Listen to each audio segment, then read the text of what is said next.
Recibí un papel donde debía oponerme a la boda de mi mejor amigo. Nunca fui bueno con las ceremonias, desde chico. Me sentía incómodo en cualquier evento donde la gente fingiera alegría por obligación. Sonrisas forzadas, abrazos incómodos, discursos eternos. Y sin embargo, ahí estaba yo, vestido de traje alquilado, parado frente al portón abierto de una finca ridículamente lujosa, con un sobre dorado en el bolsillo y un nudo en el estómago que no tenía nada que ver con los nervios de una celebración. La invitación llegó una semana antes, tarde, casi como un error. Había sido enviada a mi antigua dirección a nombre de Elias Montes. No decía amigo, no decía hermano del alma, ni siquiera incluía una nota personalizada. Solo eso, mi nombre, la fecha y los nombres de los novios, Julián Ortega y Alma Bresi. Ver esos nombres juntos fue como recibir una cachetada. No lo veía desde hacía 3 años. No nos hablábamos, ni un mensaje, ni un intento de reconciliación. Nada. Y ahora, sin explicación, me invitaba a su boda. Durante días dudé en ir. ¿Qué sentido tenía? ¿Para qué volver a un círculo que me había cerrado? ¿La puerta en la cara sin previo aviso? Pero al final, la curiosidad ganó, o el rencor, o ese morbo enfermizo de querer ver qué tan feliz era sin mí. Llegué tarde, por supuesto, como una forma pasivo-agresiva de marcar presencia sin parecer interesado. Pero al cruzar el portón, sentí de inmediato que no pertenecía ahí. Todo era blanco, dorado y perfecto, como si la felicidad tuviera un protocolo, pétalos en el suelo, música de cuerdas, camareros con guantes. Hasta el aire olía distinto. La ceremonia todavía no había empezado, así que me perdí entre los invitados como un extraño más. Algunos me saludaron con cortesía vacía, otros evitaron el contacto visual, y luego estaban los que me reconocieron, y prefirieron actuar como si no me conocieran. Eso me dolió más de lo que pensé. Me refugié en la zona del jardín lateral, donde un puñado de mesas estaba dispuesta bajo carpas blancas. Buscaba algo para tomar, o simplemente un lugar donde fingir que no me importaba estar solo. Entonces apareció un camarero, alto, inexpresivo como salido de una obra de teatro. Llevaba una bandeja con copas, pero en lugar de ofrecerme una, dejó algo sobre mi mesa, un sobre blanco, sin nombre. Lo miré confundido. ¿Esto es para mí?, pregunté. El tipo no respondió. Simplemente giró y siguió caminando como si su trabajo estuviera hecho. Tomé el sobre con cautela. No pesaba nada. Lo abrí con los dedos temblorosos, esperando. No sé qué. Una broma, tal vez. Una amenaza, un error. Pero no era ninguno de esos. Dentro había una sola hoja doblada en 2. Y en el centro de la hoja, en letras negras perfectamente trazadas, decía: oponente a la boda. 3 palabras. Ninguna firma. Ninguna explicación. Me quedé inmóvil. Leí esa frase una y otra vez, intentando encontrarle sentido. Oponente a la boda. ¿Qué significaba eso? ¿Era una advertencia? ¿Un título? ¿Una orden? Sentí un escalofrío recorrerme la espalda. Miré a mi alrededor, esperando ver a alguien mirándome. Alguien sonriendo a la distancia como si estuviera probándome. Pero nadie parecía prestarme atención. Todo continuaba con una normalidad casi grotesca. Risas, saludos, brindis anticipados. Como si el papel no existiera. Como si solo yo lo hubiera recibido. Me lo guardé en el bolsillo interno del saco con un movimiento rápido, como si esconderlo pudiera borrar su significado. Mi mente se disparó en 1000 direcciones. ¿Quién me lo había enviado? ¿Alguien dentro de la boda? ¿Uno de los invitados? ¿O uno de los novios? La idea era absurda, pero no imposible. Julián y yo habíamos compartido demasiado en el pasado. Secretos, traiciones, silencios. Y Alma, bueno, apenas la conocía, pero ya había algo en ella que no cuadraba. Demasiado perfecta, demasiado artificial, como una actriz en un papel escrito por otros. Me levanté. Tenía que salir de ahí. Pensar. Respirar. Mientras caminaba hacia el borde del jardín. Mis pasos me llevaron sin querer hasta el borde del pasillo central. Justo cuando la música cambió, volteé, y ahí estaba él, Julián, con el traje a medida, el pelo peinado hacia atrás, la sonrisa tan bien ensayada como el resto del espectáculo. Venía caminando hacia el altar con paso firme, mientras los invitados se levantaban de sus asientos para aplaudirlo, y entonces me vio. Solo fue un segundo, un cruce de miradas fugaz, pero fue suficiente, porque en ese ese segundo, su sonrisa tembló, apenas, casi imperceptible, pero yo lo noté, porque lo conocía demasiado bien, porque una vez fuimos hermanos, y ahí lo entendí. Él sabía que yo estaría ahí, sabía lo del papel, y no dijo nada. ¿Por qué? ¿Qué esperaba que hiciera? ¿Qué significaba exactamente ser oponente a una boda? No lo sabía, pero algo dentro de mí empezó a encenderse. Tal vez rabia, tal vez justicia, tal vez algo peor.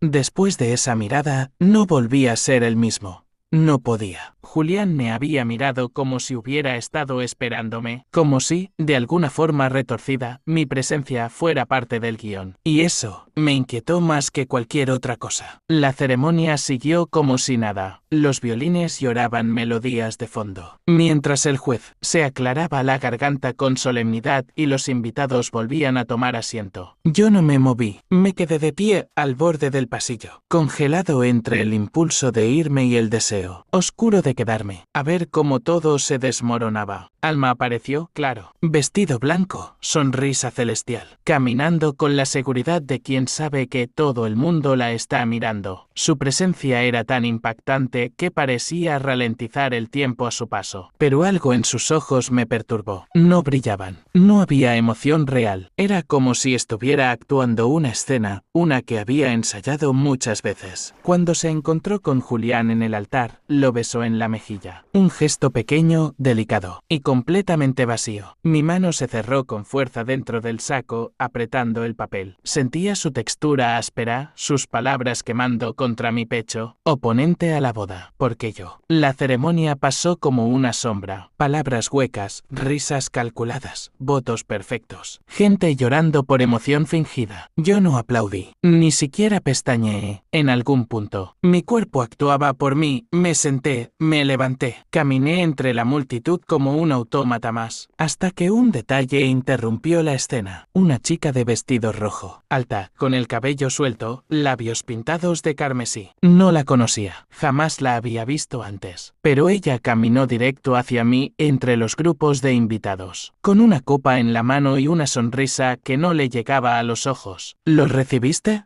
Me dijo. No hubo introducción, ni hola, nada. ¿Qué? El papel. Oponente a la boda. Dijo las palabras como si fueran un código. Pensé que lo ibas a quemar. Me quedé mudo. ¿Quién sos? Alguien que ya estuvo en tu lugar, respondió con un suspiro. Pero yo no me atreví a mover una ficha. Vos sí. ¿Quién lo mandó? ¿Vos? Negó con la cabeza y bebió de su copa. No.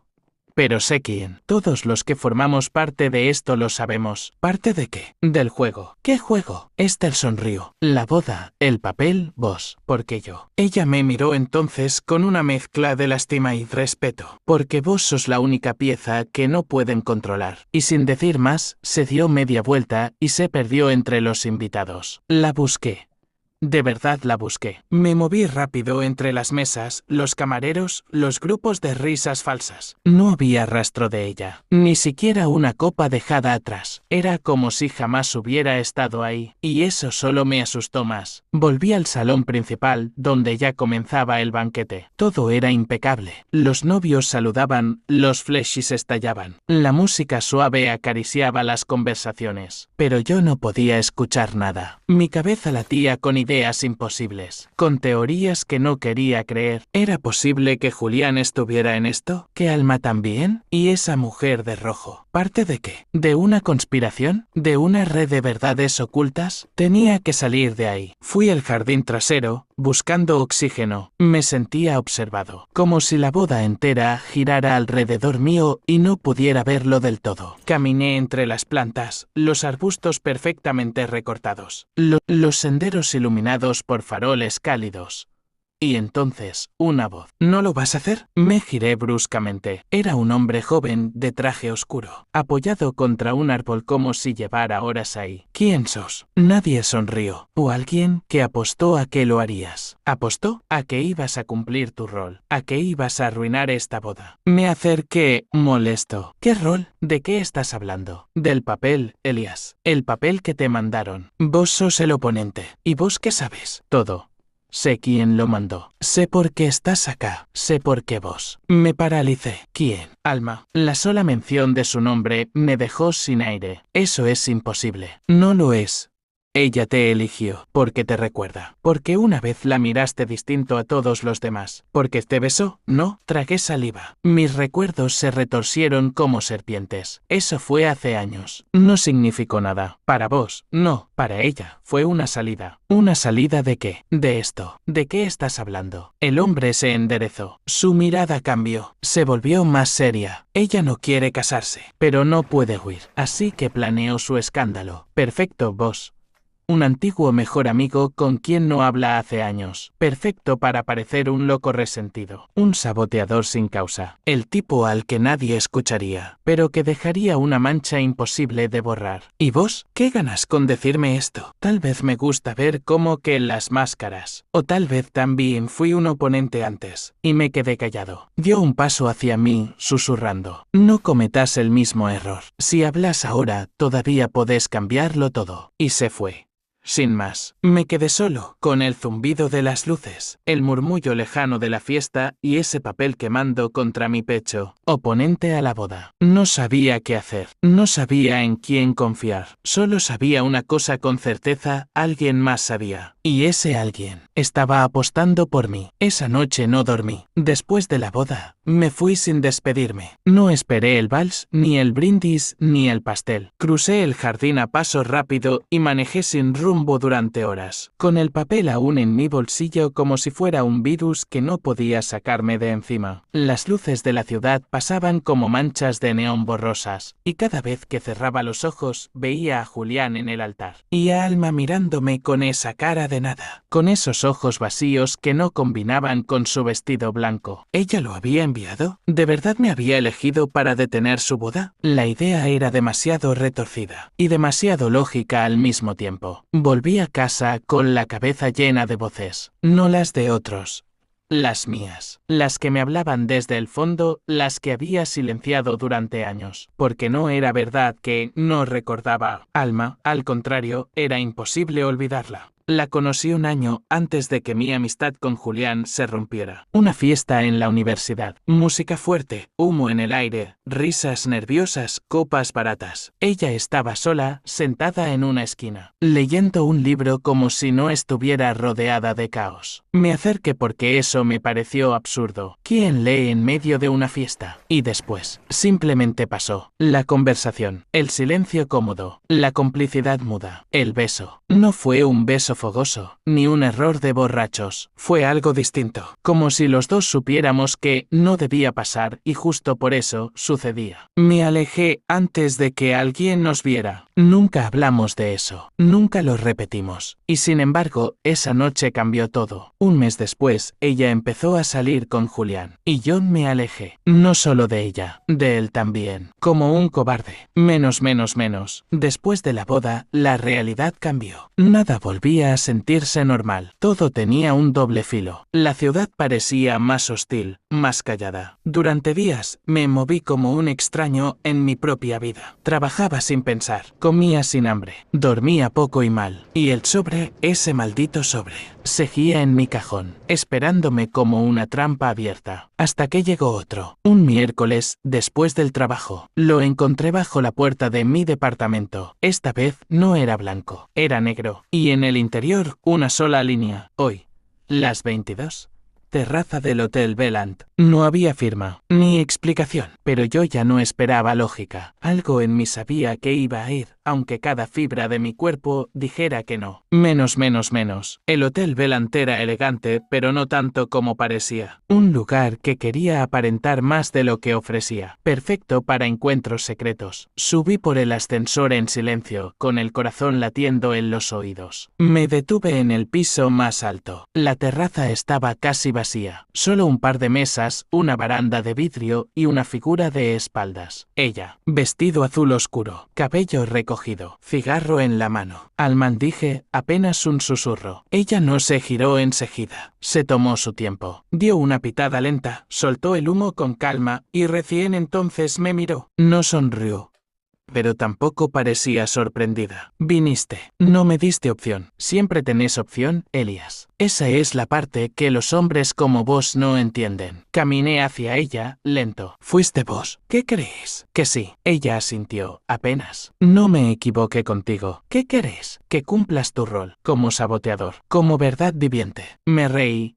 Amargo. ¿Quieres que arruine tu matrimonio? ¿Así de simple? ¿Crees que es simple? Estar atrapada con un hombre que te compró, que te exhibe como trofeo, que controla cada paso que das. Julián no es así. No lo conoces más, Elias. ¿Cambió? Y vos sabés por qué. Porque yo era tuya antes que suya, y él no lo soportó. Sus palabras fueron un disparo en mi pecho. No lo decía con odio, lo decía con resignación, como si llevara ese peso desde hacía años. ¿Por qué no lo detenés vos? Porque si lo hago yo, me destrozan. Mi familia, la suya. Tengo contratos firmados, acuerdos, herencias.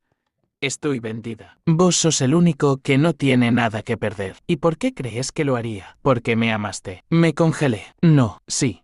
Y todavía lo haces, aunque te lo niegues. Quise responder, insultarla, negarlo todo. Pero ella dio un paso hacia mí, solo uno. Y fue suficiente. Toda la ciudad parecía temblar bajo sus tacones. No es solo por mí el susurro, es por vos, por lo que te hicieron, por lo que te quitaron. ¿Qué me quitaron? Tu voz. Tu lugar, tu historia. Acordate, Elias. Vos y Julián no se alejaron por mí. Se alejaron porque él quería ser vos. Y no lo soportó. Sentí náuseas. Porque una parte de mí lo sabía. Desde siempre. Desde el principio. ¿Y si me equivoco? ¿Y si todo esto es una trampa? Entonces te vas. Y nunca sabrás la verdad. Silencio. Ella se acercó más. Puso una mano sobre mi pecho, justo donde guardaba el papel. Estás temblando, dijo. Estoy furioso. Mejor. La furia es más útil que el miedo. Nos miramos. Largo. Y entonces me besó. No fue un beso romántico, fue algo más salvaje, más desesperado, como si los años de silencio hubieran estallado en un segundo. Y después se apartó. Te doy 3 días, dijo, sin mirarme. 3 días para decidir si vas a hablar o a callarte para siempre. Y se fue, dejándome ahí, solo, con el viento en la cara y el pasado arrastrándome hacia un abismo que ya no podía evitar. Volví a casa con las piernas temblando. Miré el sobre, el papel, oponente a la boda. Pero ya no era una orden, era una sentencia. Y yo ya no sabía si quería salvar a alguien o destruirlos a todos. Los 3 días pasaron como una fiebre. No era tiempo real, era tiempo distorsionado. Los minutos duraban años y, al mismo tiempo, los días se esfumaban como humo. Sabía que tenía que hacer algo, mover una pieza, hablar, actuar, ser. Pero cada intento de reacción era tragado por una oleada de dudas, más grande que la anterior. Durante ese tiempo, Alma no me contactó. Ni un mensaje, ni una señal. Y eso, lejos de calmarme, me enloqueció. Porque entendí que la decisión ya no era entre hablar o no hablar. Era entre vivir con la verdad o morir con ella. El tercer día amaneció con un golpe en mi puerta. Fuerte, preciso. Insistente. Me levanté con el corazón encogido. Revisé por la mirilla. No había nadie. Abrí igual, lentamente. En el piso, un sobre blanco. Volví a mirar el pasillo.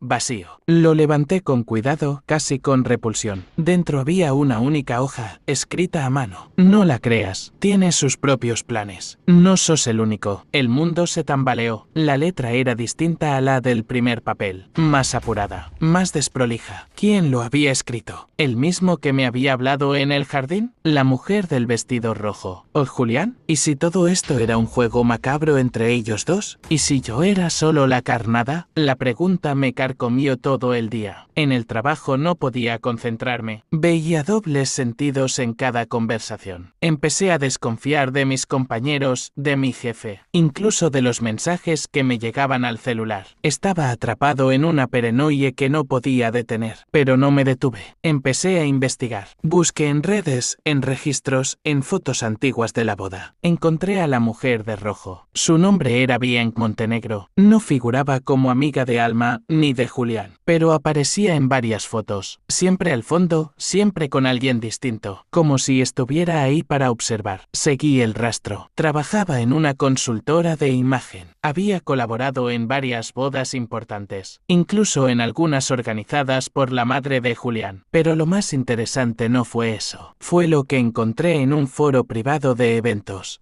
Una queja anónima. De hace 2 años, contraté a Bien para ayudarme a cancelar mi boda sin que me culparan. Me prometió un acto dramático y limpio. Al final, terminé con un video viral, una demanda y mi familia rompiendo relaciones. Ella desapareció. No confíen en ella. Tiene socios.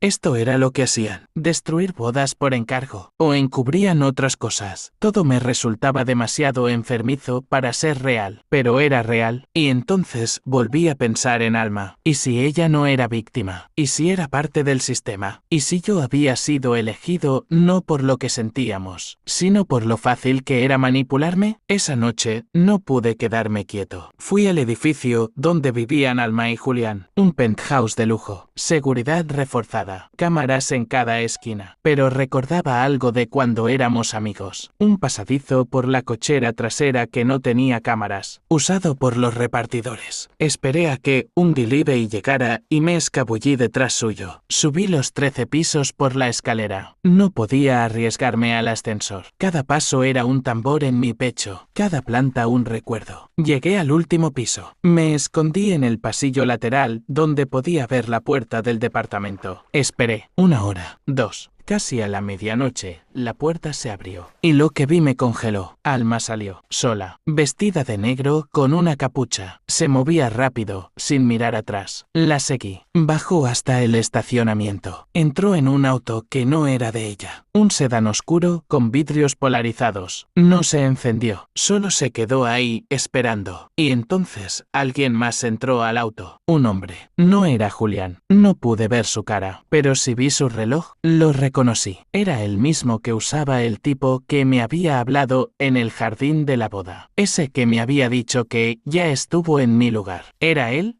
¿Estaban juntos, Alma y él? Mi cabeza iba a explotar. Me acerqué un poco más, agachado detrás de una columna de concreto. No escuchaba lo que decían, pero vi cómo ella le tocaba la cara, cómo él le tomaba la mano, cómo se reían, cómplices. No parecía una reunión de víctimas, parecía una conspiración. Y en ese instante supe que tenía que irme, que si me descubrían ahí no habría excusa posible, que algo mucho más grande estaba en juego, y que, en ese tablero, yo era apenas una ficha que se podía sacrificar. Al llegar a casa, el celular vibró. Un mensaje sin número. Solo decía: estás yendo demasiado lejos. No te conviene saber más. Me temblaron las manos. Miré por la ventana. Un auto estacionado a la distancia encendió las luces y después se apagaron. Esa noche, abrí una botella entera de whisky y me senté con todos los papeles sobre la mesa. Los sobres, las fotos que había impreso, los nombres. Me miré en el espejo, los ojos rojos, la barba crecida, el alma destrozada, y me pregunté algo simple: ¿qué me hicieron? Y peor aún, ¿qué soy ahora? Entonces decidí algo: ya no iba a esperar más, no iba a dejar que ellos manejaran mi historia. Si esto era un juego, yo también iba a jugar, y si alguien iba a perder, no iba a ser yo. Me levanté, fui a mi escritorio y escribí 3 nombres en una hoja: Julián Ortega, Alma Vélez, Bien Montenegro, y debajo solo una palabra: todos mienten. La semana previa a la boda civil fue como una función de teatro mal dirigida. Todos actuaban, todos sonreían, todos mentían. La prensa anunciaba la boda del año. Las redes se llenaban de fotos falsas, de amor fingido. Julián y Alma se mostraban radiantes. Él, con esa sonrisa encantadora que siempre fue una máscara. Ella, con ese aire de princesa rota que ahora entendía demasiado bien. Pero yo ya no era un espectador. Era el único que sabía que esa historia estaba por explotar. Y sería yo quien encendiera la mecha. Menos.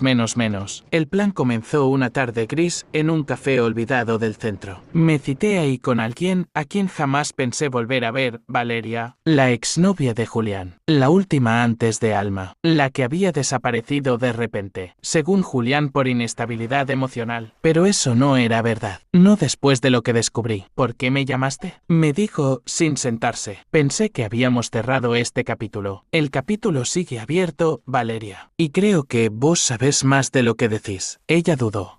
Luego se sentó, y durante una hora escuché la historia que Julián había enterrado. No fue una ruptura, dijo ella, temblando. Fue una expulsión. Julián me manipuló, me controló. Me aisló de mis amigos, de mi familia. Cuando intenté irme, me amenazó con hundirme. Dijo que tenía grabaciones, cosas que podrían arruinarme. Lo conociste como amigo. Yo lo conocí como monstruo. ¿Por qué no hablaste? ¿A quién le iba a importar? Es rico, encantador y tiene contactos. ¿Yo? Solo otra ex loca. No necesitaba más pruebas. Julián no solo era un narcisista, era un cazador. Y Alma era su próxima presa, o su trofeo definitivo. Volví a contactar a Bianc Montenegro. Esta vez, no como enemigo. Le ofrecí algo mejor, exposición. Tenés una oportunidad de limpiar tu nombre, le dije. O al menos, de destruir a alguien más poderoso que vos. Bianc era ambiciosa, no estúpida. Entendió al instante. Me reveló todo lo que sabía. Alma contrató sus servicios, pero no para destruir su boda, sino para fingir que quería hacerlo. Era parte de un acuerdo prenupcial. Si Alma intentaba sabotear el matrimonio, perdía toda la herencia que Julián le prometía. Entonces, urdió un plan para que otro lo hiciera por ella. Alguien que tuviera una historia con ella. Alguien manipulable. Alguien como yo. El papel, la cita en la terraza, el beso, la culpa, la confusión, todo había sido diseñado. Una obra maestra de manipulación emocional. Por eso me eligió. Porque aún me dolía. Porque me seguía importando. Y eso me rompió, pero no me destruyó. Me armó de nuevo. Más frío. Más listo. El día de la boda civil fue perfecto. Demasiado perfecto. Vestidos blancos. Tragos de lujo. Amigos falsos. Sonrisas plásticas. Yo estaba ahí. Invitado de compromiso. Con mi mejor traje y mi peor cara. Esperé el momento justo. El juez estaba a punto de hacer la pregunta. Julián tomó la mano de Alma. Ella lo miró, radiante. Y ahí, justo ahí, me levanté. Silencio. Todos se giraron. Me opongo, dije, claro. Firme. Un murmullo recorrió el lugar. El juez titubeó. ¿Puede repetir? Me opongo a esta boda, repetí, ahora mirando a los ojos de Julián. Porque todo esto es una mentira. Porque esta mujer no está aquí por amor, sino por contrato. Porque este hombre no ama, posee. Julián se rió, una risa seca. ¿Qué estás haciendo, Elias? Lo correcto, dije, y le mostré el primer papel. El de oponente a la boda. Lo dejé caer al suelo, entre ellos. Y luego, saqué mi celular. Y proyecté en pantalla gigante los audios que Bianc me había entregado. Grabaciones de Alma negociando el sabotaje. Planeando cómo manipularme. Discutiendo cláusulas legales. Cada palabra, una daga. El rostro de Julián se desfiguró, pero no de sorpresa, de furia. ¿Sabías esto? Le escupió Alma. Ella no respondió, solo se alejó un paso, y eso bastó. Él perdió el control, gritó. Rompió una copa, se lanzó hacia mí, y ahí apareció la policía, porque yo también había llamado a una periodista amiga. Todo fue grabado, la caída en cámara lenta de dos personas que solo sabían fingir. Días después, el escándalo era total. El matrimonio fue cancelado. La prensa devoró la historia como llenas. Julián fue investigado por coerción emocional a exparejas. Se filtraron más historias como la de Valeria. Alma, humillada públicamente, desapareció. Se decía que estaba en Europa, o en un psiquiátrico, nadie sabía. Y yo volví a vivir, no como héroe, sino como alguien libre. Meses después, recibí una carta, sin remitente. Solo decía, no te elegí por lástima, te elegí porque fuiste el único que me vio de verdad. Y eso me dio miedo. Lo arruiné todo, lo sé. Pero gracias por salvarme, incluso de mí misma. La letra era de Alma. La quemé sin leerla por segunda vez. Ya no necesitaba respuestas, solo silencio y paz.